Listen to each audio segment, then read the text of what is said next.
तो फिल्म की शुरुआत होती है और हम कैरोलाइन को देखते हैं। वो एक ओल्ड एज होम में केयर टेकर का काम करती है और यहाँ पर वो एक आदमी से इस तरह अटैच है जैसे वो उसके डैड हैं। फिर एक दिन ऐसा आता है कि वो आदमी मर जाता है और कैरोलाइन का उस ओल्ड एज होम से दिल उठ जाता है और अब वो अपनी जॉब चेंज कर लेती है और उसे अब एक प्राइवेट केयर टेकर की जॉब मिलती है। यानी उसे किसी के घर जाकर केयर टेकर का काम करना था। जब वो अपनी नई जॉब के लिए निकल रही होती है तो रास्ते में वो एक फ्यूल स्टेशन पर रुकते हैं। जो फ्यूल स्टेशन बहुत ही ज्यादा अजीब था। यहाँ का स्टोर किसी ओल्ड घर की तरह बनाया गया था और उसके बाहर रेड कलर के पाउडर से अजीब निशान भी बनाए गए थे। कैरोलाइन उसे गौर से देखती तो है लेकिन उसके बारे में ज्यादा सोचे बगैर वो अब अपने एड्रेस के लिए निकल जाती है जहाँ पर उसे जॉब करनी थी। दिखाया जाता है कि वो घर बहुत ज्यादा बड़ा था और इस बड़े से घर में सिर्फ 2 लोग रहा करते थे, वॉयलेट और उसके हस्बैंड। वॉयलेट के हस्बैंड अब पैरालाइज थे और उन्हीं का ख्याल रखने के लिए कैरोलाइन को यहाँ पर बुलाया गया था। वॉयलेट बताती है कि हमने ये घर कुछ अर्सा पहले ही खरीदा है और काफी टाइम से वो ट्राई कर रहे हैं और यहाँ पर कोई भी काम करने के लिए राजी ही नहीं हो रहा। अब इसके पीछे रीजन क्या थी वॉयलेट ये भी उसे नहीं बताती क्योंकि उसे डर था कि कहीं कैरोलाइन भी उसे छोड़ कर न चली जाए। अब वो कैरोलाइन को इस घर की मास्टर की देती है जिससे इस घर के सारे दरवाजे खुल सकते थे। अब यहाँ पर एक और अजीब चीज कैरोलाइन ये नोटिस करती है कि इस पूरे घर में मिरर्स भी नहीं थे और वॉयलेट इसका भी एक अजीब सा बहाना बनाती है कि हमें कभी मिरर्स की जरूरत ही नहीं पड़ी। खैर वक्त गुजरता है और दिखाया जाता है कि कैरोलिन अपनी ड्यूटी बहुत अच्छे से कर रही थी। एक दिन जब वो बेंजामिन को लेकर गार्डन में आती है उसी टाइम पर वॉयलेट उसे एटिक से कुछ चीजें लेने के लिए भेजती है। इस टाइम उसे एटिक के अंदर छुपा हुआ एक डोर नजर आता है जिससे वो जब अपनी मास्टर की से खोलने की कोशिश करती है तो वो डोर खुलता ही नहीं और ये बात वो आकर बाहर वॉयलेट को भी बताती है। वॉयलेट उससे कहते हैं हम नहीं जानते, जब से हमने ये घर खरीदा है हमने भी उस स्टोर को काफी मरतबा खोलने की कोशिश की है पर वो नहीं खुलता। कैरोलाइन भी इन चीजों को इग्नोर कर देती है और उसके रूटीन पर जिंदगी गुजरने लग जाती है। एक रात तूफान के दौरान उसकी आंख एक अजीब से शोर से खुलती है। यह आवाज उसे बेंजामिन के रूम से आ रही थी। उसने जब वहां जाकर चेक किया तो हैरानकुन तौर पर बेंजामिन अपने बेड पे नहीं था और ना ही व्हील चेयर पर था। हालांकि वो तो पैरालाइज था, चल नहीं सकता था। कैरोलाइन और भी ज्यादा कंफ्यूज हो जाती है और फिर उसे खिड़की के बाहर से अजीब आवाजें सुनाई देती हैं। जब वो खिड़की के बाहर दिखती है तो पता चलता है कि बेंजामिन यहाँ से भागने की कोशिश कर रहा था लेकिन वो अपने आप को रूफ के ऊपर स्टेबल नहीं कर पाता और वहां से नीचे गिर जाता है। वॉयलेट और कैरोलाइन दोनों जल्दी से उसकी मदद के लिए बाहर जाते हैं और वॉयलेट कैरोलाइन को कहते हैं जाओ पहले अंदर से व्हील चेयर लेकर आओ। वो जब बेंजामिन के रूम में अब व्हील चेयर लेने गई तो उसे बेडशीट के ऊपर बड़ा सा ब्लैक कलर का हेल्प मी लिखा हुआ दिखाई दिया। ये देखकर वो कंफ्यूज हो गई। उसे समझ आ गया कि जरूर यहाँ पर कुछ गड़बड़ है लेकिन इसके बारे में वो वॉयलेट को नहीं बता सकती थी। अभी उसे जल्दी भी थी इसीलिए उसने बेडशीट छुपाई और वो व्हील चेयर लेकर बाहर आ गई। अगली सुबह जब यहाँ इस घर का लॉयर आता है तो कैरोलाइन उसे अपने कमरे में लेकर जाती है। इस लॉयर को पहले से जानती थी, उसी ने इसे ये जॉब दिलवाई थी। वो उसे बताना चाहती थी कि यहाँ पर जरूर कुछ गड़बड़ है। वो उसे इस टाइम वो बेडशीट निकाल कर दिखाती है जिसमें रात हेल्प में लिखा हुआ था लेकिन अजीब बात थी अब यहाँ पर कुछ भी नहीं लिखा हुआ था। वो भी कंफ्यूज हो गई और लॉयर को कुछ भी नहीं बता पाई। लॉयर को लगा कि जरूर वो स्ट्रेस में है इसीलिए लॉयर उसे अपना कार्ड देकर चला जाता है और कहता है कि जब भी तुम्हें मेरी जरूरत पड़े तो तुम कॉल कर लेना। उसके जाने के बाद कैरोलाइन और भी ज्यादा कंफ्यूज हो जाती है। एक तो रात उन सारी चीजों का होना, बेंजामिन का इस तरह बाहर चला जाना और अब इस बेडशीट से हेल्प मी का मिट जाना, ये चीजें साफ जाहिर कर रही थी कि इस घर में कुछ तो पैरानॉर्मल है, यानी कुछ तो डरावनी चीजें यहाँ पर छुपी हुई हैं। वो समझ आती है कि एटिक में जो कमरा लॉक है जरूर उसी के अंदर सारे राज छुपे होंगे। वो अब टॉर्च लेकर एटिक में जाती है और उस की होल को देखती है। उसे पता चलता है कि इस की होल को किसी ने ब्लॉक किया हुआ था। वो की होल के अंदर से वैक्स निकाल लेती है और फिर उसी मास्टर की से एटिक का ये कमरा खोल भी लेती है जो इतने दिन से खुल नहीं रहा था। अंदर जाने पर उसे ऊट पटांग की बहुत सारी चीजें रखी हुई दिखाई देती हैं जिस तरह स्कल, एक जार में रखा हुआ पैदा होने से पहले वाला बच्चा, कई सारे लोगों की तस्वीरें और बहुत कुछ डरावना। वो समझ गई थी कि ये जरूर ब्लैक मैजिक से लिंक्ड होगा।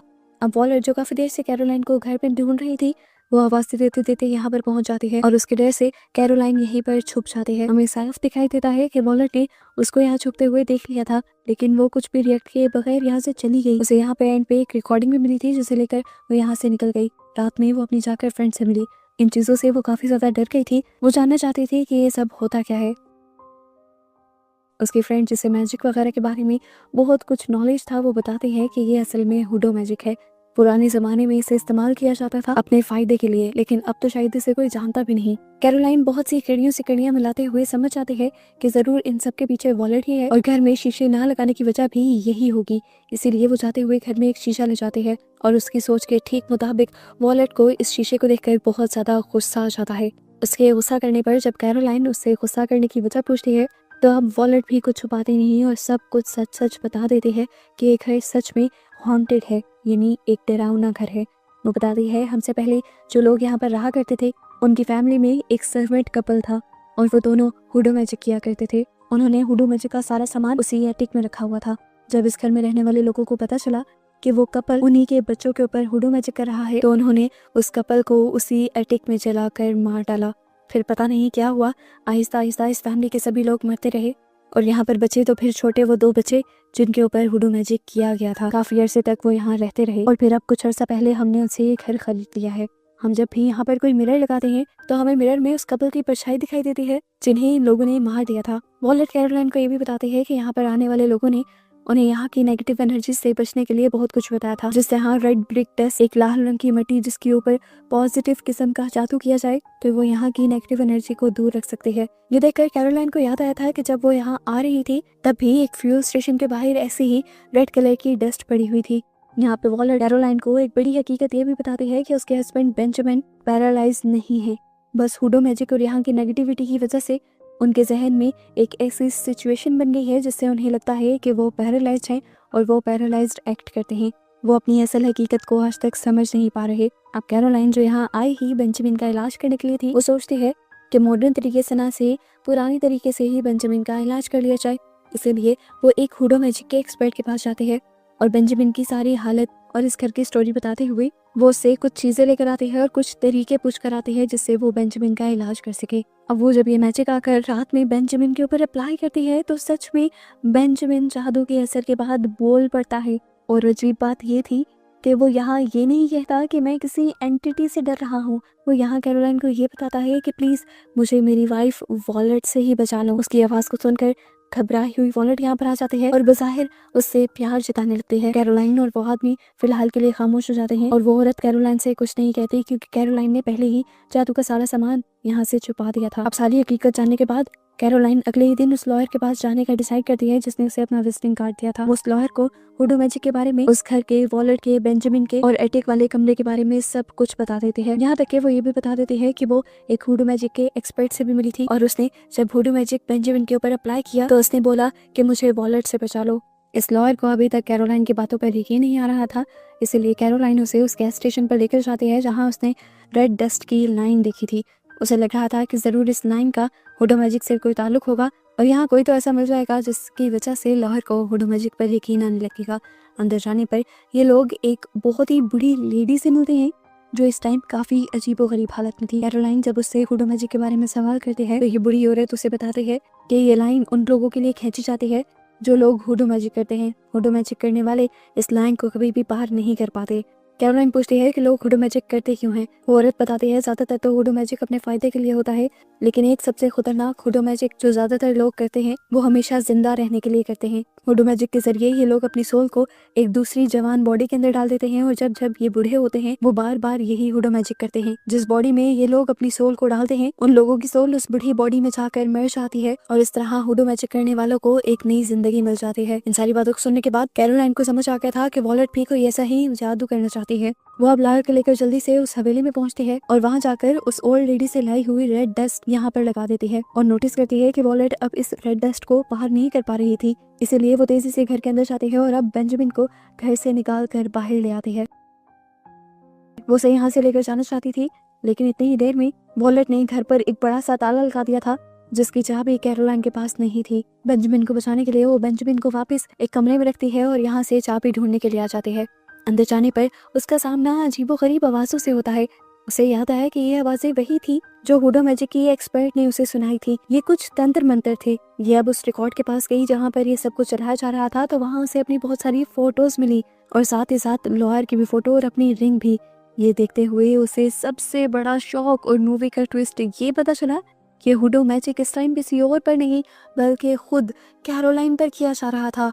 वो ये भी समझ गई कि लॉयर भी वॉलेट के साथ ही मिला हुआ था और लॉयर का उसे ढूंढकर यहाँ जॉब के लिए लाना भी सब कुछ प्लान का एक हिस्सा था। ये लोग कैरोलाइन पर हुडो मैजिक कर कर वॉलेट की सोल को कैरोलाइन के अंदर डालना चाह रहे थे और इससे पहले कि अब कैरोलाइन ये सब कुछ समझकर यहाँ से भाग पाती, पीछे से तभी लॉयर आकर उसका गला पकड़ लेता है। ये लोग उसे घसीटते हुए वहां ले आते हैं जहाँ पर ये लोग हुडो मैजिक करना चाह रहे थे। अपने आप को बचाने के लिए कैरोलाइन की वॉलेट के साथ हाथापाई भी हो जाती है और कैरोलाइन वॉलेट को उठाकर सीढ़ियों से नीचे फेंक देती है, जिसकी वजह से वॉलेट का पाँव फ्रैक्चर हो जाता है।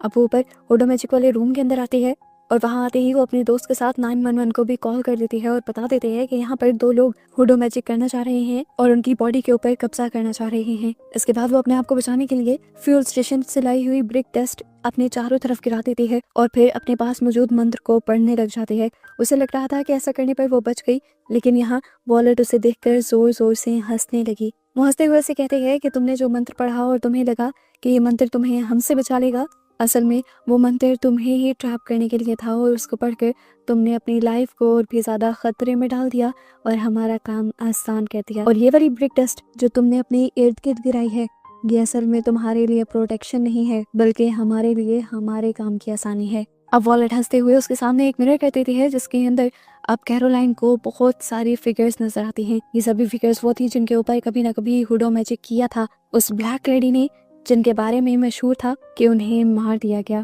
पर असल में वो मरे नहीं थे। उन्होंने तो पहले ही अपनी सोल उन बच्चों की बॉडी के अंदर ट्रांसफर कर दी थी।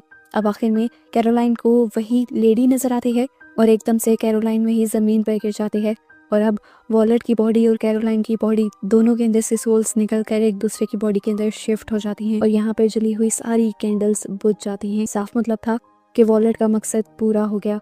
अब कैरोलाइन की बॉडी के अंदर वॉलेट खड़ी होती है और अपने आप को देखकर बहुत ज़्यादा खुश होती है। इसके बाद वो वॉलेट वाली पुरानी बॉडी को यानी कैरोलाइन को एक अजीब सा लिक्विड पिला देती है, जिसकी वजह से वो भी बिल्कुल बेंजामिन की तरह ही पैरालाइज हो जाती है। और उसके बाद हमें दिखाया जाता है कि वो लॉयर कैरोलाइन के पास आ जाता है। पता चलता है कि असल में लॉयर बेंजामिन था और इन्होंने लॉयर की बॉडी के ऊपर तो काफ़ी पहले ही कब्जा कर लिया था। ये लोग आज खुश थे क्योंकि एक और मरतबा अपने प्लान में सक्सेसफुल हो गए थे। इन्हें अब जवान बॉडी मिल गई थी और अब 30-40 साल इन्हें कोई और फिक्र नहीं होने वाली थी। यहाँ पर एक दूसरे से बातें करते हुए हमें पता चलता है कि ये दोनों वही हैं जो सालों पहले यहाँ पर केयर टेकर हुआ करते थे। ये लोग अब वॉलेट की बॉडी के करीब जाते हैं, यानी कैरोलाइन के पास जाते हैं और वो कहते हैं कि हमने तुम्हारी बॉडी के ऊपर कब्जा किया, ये बात तुम कभी किसी को साबित नहीं कर पाओगी। हमने तुम्हें पूरे प्लान के तहत कंट्रोल किया। तुम्हें लगा कि तुम हमारे खिलाफ चल रही हो और हुडो मैजिक का नॉलेज ले रही हो। असल में हम ही ऐसा चाहते थे कि तुम हुडो मैजिक के बारे में रिसर्च करो और तुम्हें हुडो मैजिक पर यकीन आ जाए।